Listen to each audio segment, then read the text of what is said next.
ஷெக்கீனா ஊழியங்கள் வழங்கும் ஷெக்கீனா நேரம். ஷெக்கீனா என்ற வார்த்தையின் அர்த்தம் காணப்படக்கூடிய நிலையில் வெளிப்படுத்தப்பட்ட தேவனுடைய சமூகம் என்பதாகும். இன்றைய சூழலில் தேவனுக்கு பயந்து அவருடைய வார்த்தைகளுக்கு கீழ்ப்படிந்து சாட்சியுள்ள வாழ்க்கை வாழ்கிறவர்களின் மூலமாக மற்றவர்கள் காணக்கூடிய நிலையில் ஆண்டவர் வெளிப்படுகிறார். உங்களுடைய வாழ்க்கையின் மூலமாக மற்றவர்கள் காணக்கூடிய நிலையில் தேவன் வெளிப்படுத்தப்பட வேண்டும் என்கிற நோக்கத்தோடு தேவன் விரும்புகிற வாழ்வு வாழ உங்களுக்கு கற்றுக் கொடுக்கவே ஷெக்கீனா நேரம். தேவ செய்தியை வழங்குபவர் சுவிசேஷகர் பி. ஜாஷ்வா, இயக்குனர், ஷெக்கீனா ஊழியங்கள்.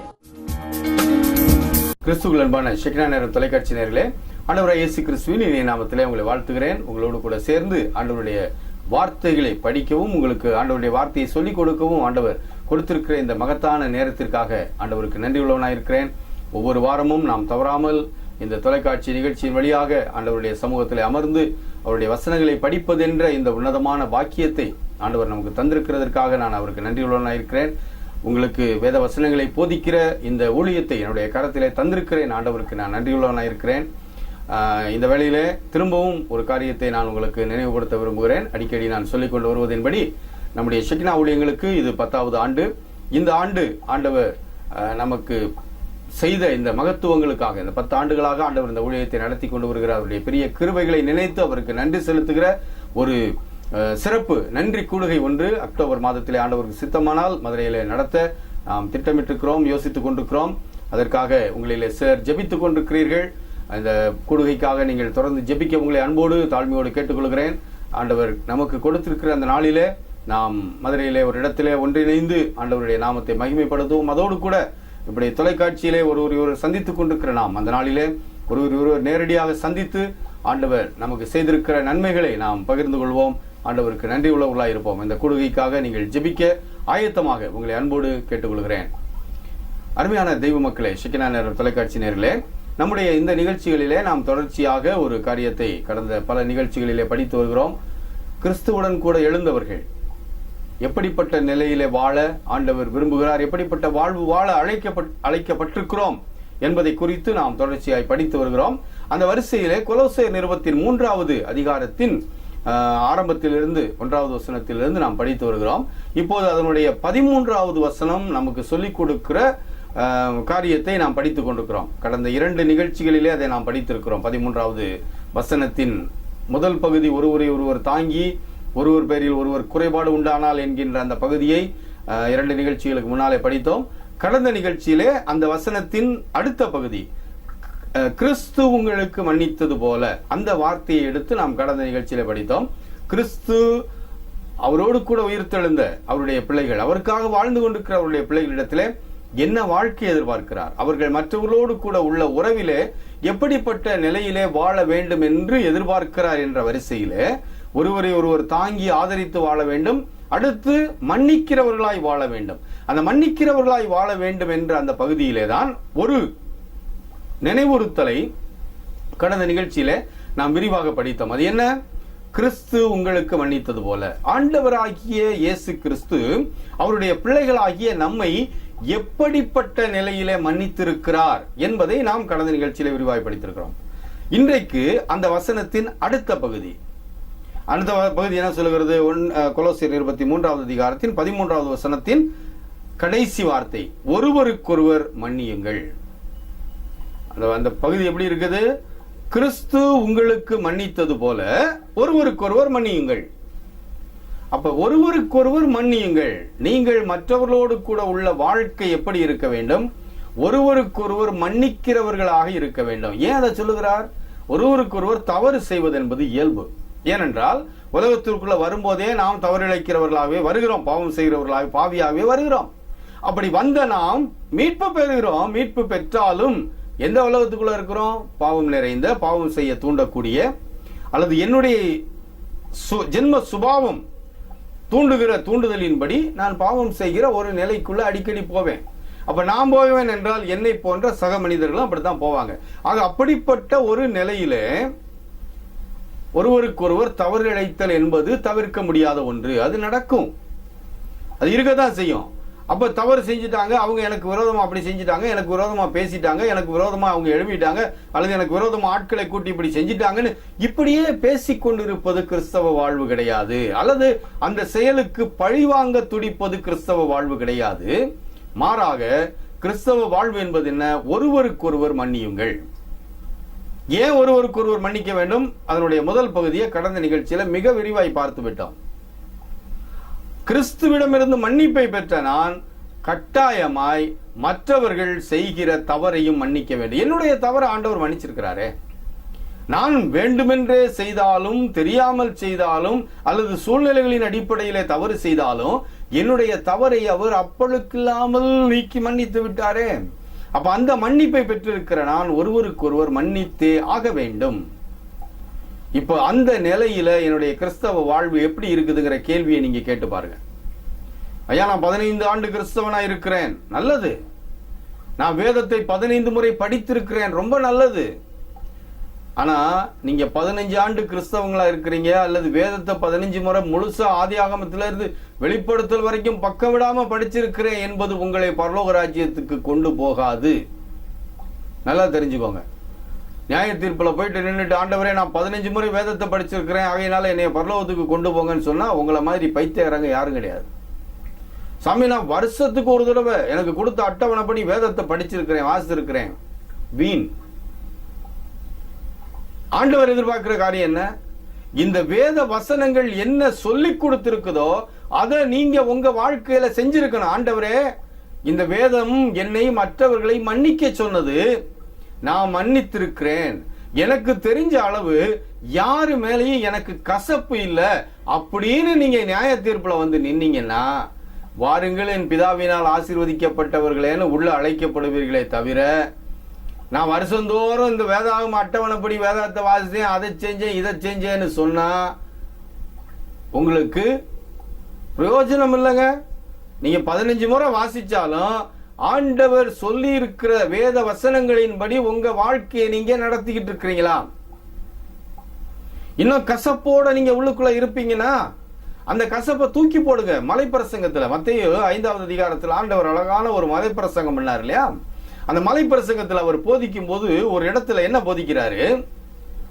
நீ பீடத்துக்கு காணிக்கை செலுத்த வரும்போது, நல்லா கவனிக்கணும், காணிக்கை செலுத்த வரும்போது அங்க வச்சு உன் சகோதரன் பேரில் உனக்கு குறைபாடு உண்டு என்று நீ எண்ணுவாயானால் காணிக்கையை போடாத.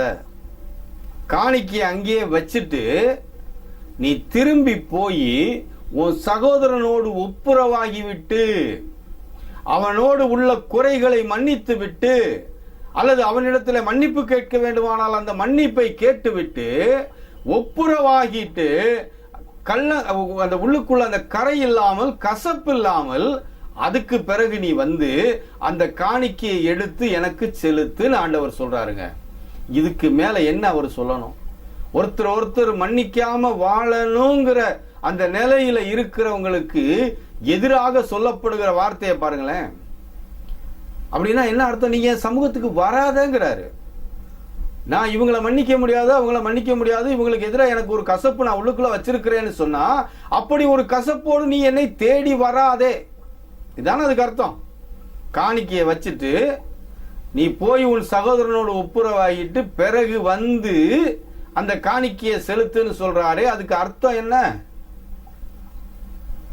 நீ எனக்கு தேவையில்லை, உள்ளுக்குள்ள கசப்பை வைத்துக் கொண்டிருப்பாயானால் நீ எனக்கு தேவையில்லை, நீ மன்னித்து விட்டு வா, உன் சகோதரனிடத்தில் மன்னிப்பை வழங்கி விட்டு வா, இன்னும் குறைபாடோடு கூட இங்க வராத. அப்ப ஆண்டவருடைய சமூகத்திற்கு வரும்போது உள்ளுக்குள்ள மன்னிப்பு இல்லாமல் வரக்கூடாது. ஏனென்றால் நான் மன்னிப்பு வாங்கி இருக்கிறேன். சமயனே மன்னிங்க மன்னிங்க மன்னிங்க மன்னித்துட்டே இருக்கிறாருங்க. எத்தனை தடவை மன்னிக்க சொன்னாரு? 7 தடமான்னு கேட்டா இல்ல, 70 தடவைன்னு சொன்னாரு. ஒரு நாள்ல நான் எத்தனை முறை மன்னிக்க வேண்டும் என்று பேதுரு கேட்கிறார். அவருக்கு சொல்றாரு 7 தரம் இல்ல 70 தடவைன்னு சொல்றாரு. மத்தேயு 18வது அதிகாரத்துல மன்னித்துக் கொண்டே இருங்கள். ஆனா அதுதாங்க இன்னைக்கு நமக்கு பெரிய பிரச்சனை இல்லையா? அது எப்படி நான் மன்னிச்சுட்டே இருக்கிறது? என்னால முடியலையே, நான் அப்படி மன்னித்து கொண்டே இருந்தால் என்னைய வேற மாதிரி பேசிடுவாங்களே. என் அருமையான விசுவாசியே, நீ ஆண்டவரிடத்திலே மன்னிப்பை பெற்றிருக்கிறாய், அது நினைவுறுத்தல் உனக்கு உண்டு. கிறிஸ்து உங்களுக்கு மன்னித்தது போல நினைவுறுத்தல் இருக்குது இல்லையா? அப்ப கிறிஸ்து உங்களுக்கு மன்னித்தது போலன்னு அந்த நினைவுறுத்தலை பெற்ற நாம் ஒருவருக்கொருவர் எப்படி மன்னிக்கணும்? அந்த கிறிஸ்து எப்படி மன்னிச்சாரோ அப்படித்தானே மன்னிக்கணும். மன்னிக்கலைன்னா என்ன நடக்கும் தெரியுமா? மத்தேயு எழுதிய நற்செய்தி நூல் 18வது அதிகாரத்துல ஒரு சம்பவம் இருக்கிறது. 18வது அதிகாரத்துல 21வது வசனத்துல இருந்து ஆரம்பிக்குது. நான் கொஞ்சம் முன்னால சொன்னேன் இல்லையா, பேதுரு ஒரு கேள்வி கேட்டார் என்று, அந்த கேள்வியோடு ஆரம்பிக்குது.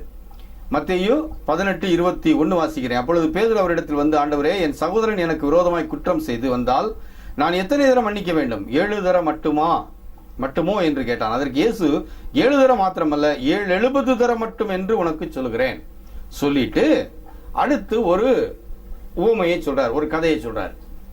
அதாவது அந்த கதையெல்லாம் ஏசாமி எதுக்கு சொல்றார் அப்படின்னா, அந்த கதையின் வழியாக பரலோக ராஜ்யத்தை பற்றிய உவமை, ஆண்டவரை பற்றிய அந்த உண்மை, இவைகளை அந்த கூடியிருந்தவர்கள் சீஷர்களுக்கும் கூடியிருந்தவர்களுக்கும் அவர் போதிக்கிறார். அந்த கடுமையான சில சத்தியங்களை சில எளிய கதைகளின் வழியாக அவங்க புரிந்து கொள்ளும்படியாக அவர் சொல்லுகிறார். அந்த கதையை படிக்கும்போது நமக்கும் அந்த உண்மை புரிந்து கொள்ளுகிறது. அப்ப இவர் சொல்றார், இந்த மன்னிப்பை பற்றி பேதுரு அவரிடத்துல கேட்டபோது 7 தரம் இல்ல 70 தரம் நீ மன்னிக்கணும் அப்படின்னு சொல்லிட்டு, எத்தனை பேருக்கு? ஒரு ஆளுக்குங்க, என் சகோதரன் எனக்கு விரோதமாய் செய்தாலும் கேட்கிறாரு. ஒரு ஆளை தான் கேட்கிறாரு. ஒரு ஆளுக்கு 7 தரம் இல்ல 770 தரம் மன்னிக்கணும். 770 தரம் வேற வேற ஆளுக்கு இல்ல, ஒரே ஆளுக்கு தான். அவங்க அப்படித்தான் பண்ணிக்கிட்டே இருப்பாங்க, அவங்கள மன்னிச்சுக்கிட்டே இருக்கணும். ஐயா, என் கணவன் இப்படி பண்ணிட்டு இருக்கிறாரு அப்படின்னு நீங்க கேட்கறீங்கன்னா உங்க கணவனை மன்னிச்சுட்டு இருக்கணும்.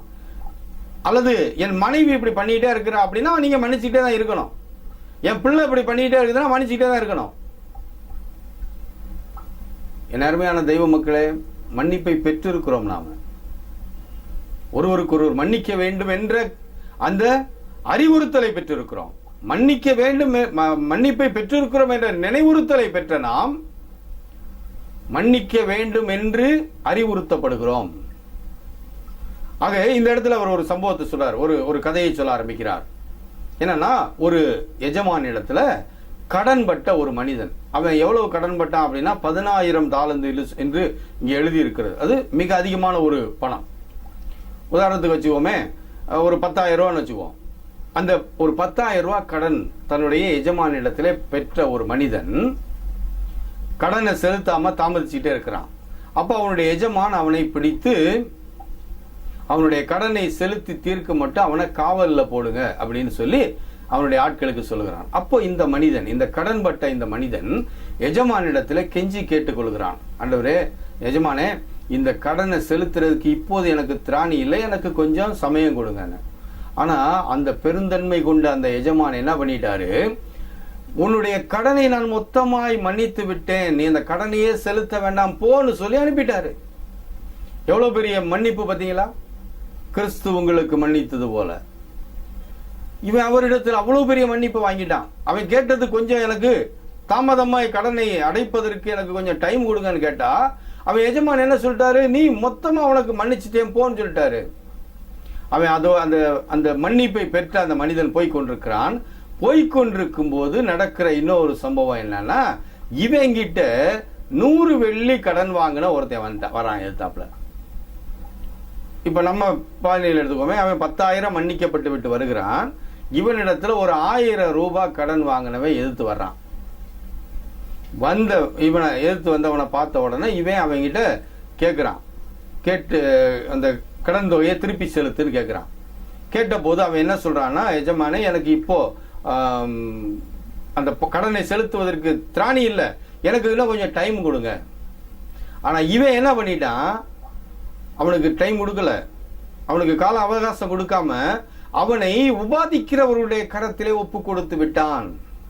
இவன் கடனை செலுத்தி தீர்க்க வரைக்கும் இவனை நீங்க சிறையில வச்சு இவனை உபாதிங்க, இவனுக்கு தண்டனை கொடுங்கள் என்று சொல்லி அவன் தன்னிடத்திலே குறைந்த பணம் கடன் பெற்றிருந்த மனிதனுக்கு செய்து விட்டான். எவ்வளவு பெரிய துரோகி இல்லையா? இந்த சம்பவம் எஜமானுக்கு அறிவிக்கப்படுகிறது. உங்ககிட்ட 10,000 தாலந்து கடன்பட்டவன் தன்னிடத்திலே 100 வெள்ளி கடன்பட்டவனை மன்னிக்காமல் இப்படி சிறையிலே அடைத்து வைத்திருக்கிறான். அந்த கடனை செலுத்தி தீர்க்கும் வரைக்கும் அவனை வெளியில விடக்கூடாதுன்னு சொல்லி உபாதிக்கிறவருடைய கரங்களிலே கொடுத்து விட்டான் என்ற செய்தி எஜமானுக்கு போகுது. எஜமான் என்ன பண்ணினாரு தெரியுமா? உடனே அவனை கூப்பிட்டாரு. யார? 10,000 கடனை மன்னிக்கப்பட்டான் இல்லையா, அவனை கூப்பிட்டாரு. கூப்பிட்டு, உன் கடனை நான் மன்னிக்கல, உன்னை மன்னிச்சு அனுப்பிட்டேன், ஆனா நீ உன்னிடத்துல குறைந்த கடன் பட்டவனை நீ மன்னிக்கல, ஆகையினால உன்னுடைய கடனை நான் மன்னிக்க மாட்டேன், அதை நான் திரும்ப அழிச்சிட்டேன். நீ திரும்பவும் அந்த கடனை செலுத்தி தீர்க்கும் வரைக்கும் உபாதிக்கிறவருடைய கரங்களுக்கு போன்னு சொல்லிட்டாரு. சொல்லிட்டு அவன்கிட்ட ஒரு கேள்வி கேட்கிறாரு. 33வது வசனம், அதாவது மத்தேயு 18:33, நான் உனக்கு இறங்கினது போல நீயும் உன் உடன் வேலைக்காரனுக்கு இறங்க வேண்டாமோ என்று சொல்லி 34வது வசனம், அவனுடைய ஆண்டவன் கோபமடைந்து அவன் பட்ட கடனை எல்லாம் தனக்கு கொடுத்து தீர்க்கும் அளவுக்கும் உபாதிக்கிறவரிடத்தில் அவனை ஒப்பு கொடுத்தான். சொல்லிட்டு அந்த கதைக்கு ஒரு கருத்தாய் ஒரு வசனத்தை சொல்றார் பாருங்க. 35வது வசனம், நீங்களும் அவனவன் தன் தன் சகோதரன் செய்த தப்பிதங்களை மனப்பூர்வமாய் மன்னியாமற் போனால். நல்லா கவனிக்கணும். வேண்டா வெறுப்பா கிடையாது, போனா போகுதுன்றது கிடையாது, பயத்தினால கிடையாது, அல்லது இவ்வளவுதான் முடியல அப்படின்றது கிடையாது. மனப்பூர்வமாய் மன்னியாமற் போனால் என் பரமபிதாவும் உங்களுக்கு இப்படியே செய்வார் என்றார். என்னை கேட்டுக்கொண்டிருக்கிற அருமையான செக்கினா நேரம் தொலைக்காட்சி நேயர்களே, எப்படிப்பட்ட நிலையிலே நாம் மன்னித்து வாழ அழைக்கப்பட்டிருக்கிறோம் தெரியுமா? மனப்பூர்வமாய் மற்றவர்களை மன்னிக்க வேண்டும். மனப்பூர்வமாய் மன்னியாமற் போனால் உங்கள் பரமபிதாவும் உங்களை மன்னிக்க மாட்டார். அதுக்கப்புறம் நீங்க தினந்தோறும் விட்டு முழங்கால் போட்டு ஆண்டவரே என்னை மன்னியும் மன்னியும் மன்னியும் என்று கேட்டுக்கொண்டிருப்பதுல கொஞ்சம் கூட அர்த்தமே கிடையாதுங்க. அவர் உங்களை பார்க்கவே மாட்டாரே. ஏற்கனவே மத்தேயு 5வது அதிகாரத்தில் என்ன சொல்லிட்டாரு? உன் சகோதரன் பேரில் குறைபாடு உண்டென்று நீ உணர்வாயானால், குறைபாடு உண்டென்றால் பீடத்துல உன் காணிக்கையை வச்சுட்டு நீ போய் உன் சகோதரனோடு கூட ஒப்புரவாகிவிட்டு மன்னிப்பை வழங்கிவிட்டு அல்லது மன்னித்து விட்டு அதுக்கு பிறகு நீ வந்து உன் காணிக்கையை செலுத்துன்னு சொல்லிட்டாரு. அப்படின்னா என்ன அர்த்தம்? என் பக்கத்துல வராதன்னு தானே அர்த்தம். மன்னிப்பை பெற்ற அந்த மனிதன் தன்னிடத்துல குறைந்த, அதான் அதுல முக்கியமான விஷயம், தன்னிடத்துல குறைந்த அளவு கடன்பட்டவனை மன்னிக்கல. இன்னைக்கு நம்ம எப்படிப்பட்ட மன்னிப்பை ஆண்டவரிடத்துல இருந்து வாங்கி இருக்கிறோம்? பாவியாய் வந்த நான் நீதிமானாய் மாற்றப்பட்டிருக்கிறேனே. 51வது சங்கீதம் என்னை பாவி என்று சொல்லுகிறது. நான் பாவியாய் உலகத்திற்குள்ளே வந்தேன் என்ற உண்மையை எனக்கு சொல்லிக் கொடுக்கிறது. ஆனால் அதே வேளையிலே ரோமருக்கு எழுதிய நிருபத்தின் 3வது அதிகாரத்தின் 24வது வசனம் என்னை என்ன சொல்லுகிறது தெரியுமா? நீதிமான்கள் ஆக்கப்படுகிறார்கள். நீதிமான்கள் ஆக்கப்பட்டவன் என்ற அந்த பட்டியலுக்கு என்னை கொண்டு போய்விட்டதே. எது அப்படி கொண்டு வந்துச்சு? இயேசு கிறிஸ்துவின் ரத்தம். அந்த இயேசு கிறிஸ்து சிந்தின அந்த ரத்தத்தினாலே கிடைத்த இலவசமான அந்த மீட்பு என்னை நீதிமானாய் மாற்றிவிட்டது. அப்ப எனக்கு கிடைத்த மன்னிப்பு என்பது எப்படிப்பட்ட மன்னிப்பு? பாவியாய் ஒன்றுக்கும் உதவாதவனாய் வந்த நான் நீதிமானாய் மாற்றப்பட்டிருக்கிறேன். நான் இந்த அளவுக்கு யாரையும் மாத்திர முடியாது. இந்த அளவுக்கு ஒரு மாபெரும் மன்னிப்பை நான் யாருக்கு வழங்கிவிட முடியாது. ஏன்னா நான் ஒரு மனிதன். ஆனா எனக்கு என் ஆண்டவர் இயேசு கிறிஸ்து இப்படிப்பட்ட ஒரு மகத்தான மாபெரும் மன்னிப்பை கொடுத்து விட்டார். இந்த மன்னிப்பை பெற்ற நான் என்ன செய்ய அழைக்கப்பட்டிருக்கிறேன்? மனப்பூர்வமாய் மற்றவர்களை மன்னிக்க அழைக்கப்பட்டிருக்கிறேன். அதை விட ஆண்டவர் எனக்கு மன்னித்ததை விட நான் குறைவான அளவுதான் மற்றவர்களை மன்னிக்க போறேன். அதுலயும் நான் குறைவு இல்லாம நான் எதை மட்டும் மன்னிக்க மாட்டேன். இவங்க பேசின இந்த ஒரு பேச்சு மட்டும் என்னை விட்டு போகாது. இவர்கள் பேசின இந்த ஒரு செயல் மட்டும் என் உள்ளத்துக்குள்ள இருந்துகிட்டே இருக்கும். நான் செத்தாலும் அவங்க முகத்தை பார்க்க மாட்டேன். நான் செத்தாலும் அவங்க என் வீட்டுக்கு வரக்கூடாது. என்னை கேட்டுக்கொண்டிருக்கிற அருமையான நண்பர்களே, ஒரு நாள் நியாய தீர்ப்புக்கு போய் நிக்கணும் மறந்துடாதீங்க. இன்னைக்கு என்ன வேணாலும் பேசிடலாம், இன்னைக்கு எப்படினாலும் வாழ்ந்துடலாம். ஆனால் எல்லாவற்றையும் குறித்து நியாய தீர்ப்பு என்று ஒன்று உண்டே. அன்னைக்கு முன்னால ஆண்டவருக்கு முன்னால நிற்கும் போது ஆண்டவர் கேட்டார்னா, ஒருவருக்கு ஒருவர் மன்னியுங்கள் என்று சொன்னேனே, அந்த ஒரு காரியத்துல உன் வாழ்க்கை எப்படி இருந்தது என்று கேட்டாரானால் என்ன பதில சொல்ல முடியும்? வீட்டுக்குள்ளேயும் சரி, வெளியிலும் சரி, நண்பர்கள் வட்டாரத்திலும் சரி, பக்கத்து வீட்டுக்காரர்களிடத்திலும் சரி, அல்லது இன்னைக்கு நம்ம கிறிஸ்தவர்களுடைய மன்னிக்காத நிலை எல்லாம் எங்க இருக்குது தெரியுமா? ஆண்டவரை வழிபட செல்கிறோம், ஆண்டவரை ஆராதிக்க போகிறோம், ஆண்டவரை தொழுது கொள்ள போகிறோம் என்று நாம் போகிற நம்முடைய ஆலயங்களிலே இருக்கிறது. அங்கே ஒருவருக்கு ஒருவர் மன்னியுங்கள் என்ற அந்த வார்த்தையை நிறைவேற்றாமல் வாழ்ந்துவிட்டு நான் அந்த ஊழியத்தை செய்றேன், இந்த ஊழியத்தை செய்றேன்னு சொன்னா என்ன அர்த்தம்? என்ன அர்த்தம்? கிறிஸ்து உங்களை மன்னித்திருக்கிறாரே. கிறிஸ்தவ வாழ்வு என்பது எப்படிப்பட்ட வாழ்வு தெரியுமா? நான் பெற்றிருக்கிறதை நான் மற்றவர்களுக்கு வழங்க வேண்டும். இதுதான் இதனுடைய அடிப்படை. நான் பெற்ற ரட்சிப்பை மற்றவர்கள் அறியத் தர வேண்டும், நான் பெற்ற மன்னிப்பை மற்றவர்களுக்கு கொடுக்க வேண்டும், நான் பெற்றிருக்கிற அன்பை மற்றவர்களுக்கு வாரி வழங்க வேண்டும். இது எல்லாமே எப்படி தெரியுமா? வெறுமனே வாங்கிக்கிட்டே இருக்கிற ஒரு வாழ்வு கிடையாது கிறிஸ்தவ வாழ்வு. நான் வாங்கினதை மற்றவர்களுக்கு கொடுக்க வேண்டும். இதுதான் கிறிஸ்தவம். நான் ஆண்டவரிடத்தில் இருந்தாலும் இன்னைக்கு நம்ம கிறிஸ்தவம் எப்படி போய் தெரியுமா? ஆண்டவரே தாரும் தாரும் தாரும் தாரும். இன்னைக்கு ஜெப கூட்டங்கள் எல்லாம் எப்படி இருக்குது? 3 மணி நேரம் ஜெப கூட்டம்னா 2.25 மணி நேரம் ஆண்டவரே எனக்கு தாரும், 1/4 மணி நேரம் ஆண்டவருக்கு துதியும் முடிவும், மீதி 2.25 மணி நேரம் தாரும் தாரும் தாரும், அதைத்தாரும் இதைத்தாரும் அதைத்தாரும். ஆண்டவரே நான் என்னை தருகிறேன், நீர் விரும்பும்படி வாழ்வதற்கு என்னை தருகிறேன் என்று சொல்லுகிற நிலை இருக்குதாங்க? பரலோக துதி ஜெபம், அந்த ஜெபம், இந்த ஜெபம், என்னென்னமோ அலங்காரமான பெயர்களை சூட்டி விட்டு உள்ளுக்குள்ள என்ன பண்ணிக்கிட்டு இருக்கிறோம்? தாரும் தாரும் தானே உட்கார்ந்துட்டு இருக்கிறோம். ஒரு வழிப்பாதை அல்ல கிறிஸ்தவம், இருவழிப்பாதை. தந்துவிட்டார், இனி நான் தர வேண்டும். மன்னிப்பை எனக்கு தந்து விட்டார், இனி நான் இந்த மன்னிப்பை மற்றவர்களுக்கு வழங்க வேண்டும். அப்போதுதான் நான் கிறிஸ்துவுடன் கூட எழுந்த ஒரு உண்மை கிறிஸ்தவன், கிறிஸ்துவை உலகத்துக்கு காட்டி வாழ அழைக்கப்பட்ட ஒரு நீதிமான். என் பாவங்கள் மன்னிக்கப்பட்டிருக்கிறது, என் பாவங்கள் மன்னிக்கப்பட்ட நிலையிலே நான் இன்றைக்கு நீதிமானாய் வாழ்ந்து கொண்டிருக்கிறேன் என்று சொல்லுகிற அந்த உண்மை நிலை எப்போது தெரியுமா? நான் பெற்றுக்கொண்ட மன்னிப்பை, இன்னும் நான் கேட்டுக்கொண்டிருக்கிற மன்னிப்பை கேட்டு கேட்டு கேட்கிற நேரமெல்லாம் ஆண்டவர் மட்டும் எனக்கு 7-70 தரம் மன்னிக்கணும், ஆனா நான் மன்னிக்க மாட்டேன்னு உட்கார்ந்துகிட்டு இருந்தா அது கிறிஸ்தவம் அல்ல, அது கிறிஸ்தவ வாழ்வு அல்ல, அது ஆண்டவர் உங்களுக்கு கொடுத்திருக்கிற வாழ்வு அல்ல, அது ஏமாற்றத்தின் வாழ்வு. அது கிறிஸ்தவ வாழ்வுங்கிற பெயர்ல ஒரு ஏமாற்றத்தின் வாழ்வு நடத்தி கொண்டிருக்கிறீர்கள். நியாய தீர்ப்புல மாட்டிக்குவீங்க. என்னை கேட்டுக்கொண்டிருக்கிற அருமையான நண்பர்களே, கிறிஸ்துவுடன் கூட எழுந்தது உண்டானால், கிறிஸ்து உங்களுக்கு மன்னித்தது போல நீங்களும் ஒருவருக்கு ஒருவர் மன்னியுங்கள். இன்னைக்கு ஒரு தீர்மானம் எடுப்போமா? நான் இன்றளவுக்கு யாரிடத்துல கசப்பு வைத்திருக்கிறேனோ, யாரிடத்துல இன்னும் மன்னிக்காத நிலையை வைத்திருக்கிறேனோ, அதையெல்லாம் நான் ஆண்டவருடைய சமூகத்தில் அறிக்கை செய்கிறேன். மன்னிப்பு வழங்கிவிட்டுத்தான் ஆண்டவரை முகம் பார்க்க போக முடியும், மறந்துடாதீங்க. மன்னிப்பு வழங்கிவிட்டத்தான் நீங்க பெற்றுக்கொண்ட மன்னிப்பு உங்களுக்கு நிலைத்திருக்கும். இல்லையானால் உங்கள் மன்னிப்பும் பறித்தெடுக்கப்படும். மனப்பூர்வமாய் மன்னிக்காவிட்டால் நீங்களும் இவ்விதமாக தண்டனை பெறுவீர்கள்.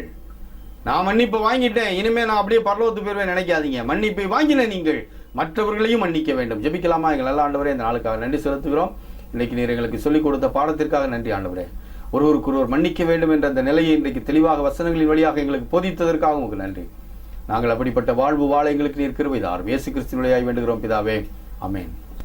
அருமையான ஷெக்கினா நேரம் தொலைக்காட்சி நேர்களே, இந்த நிகழ்ச்சியில் ஆண்டவர் உங்களோடு பேசியிருப்பார் என்று நம்புகிறேன். நிகழ்ச்சி பற்றி உங்கள் கருத்துக்களை வரவேற்கிறேன்.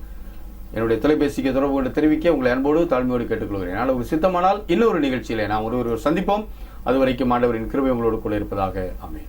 எங்கள் முகவரி evangelist P. Joshua, director Shekinah ministries, R2 TNEB quarters, 110/11 kV substation, Mattuthavani, Madurai 625007.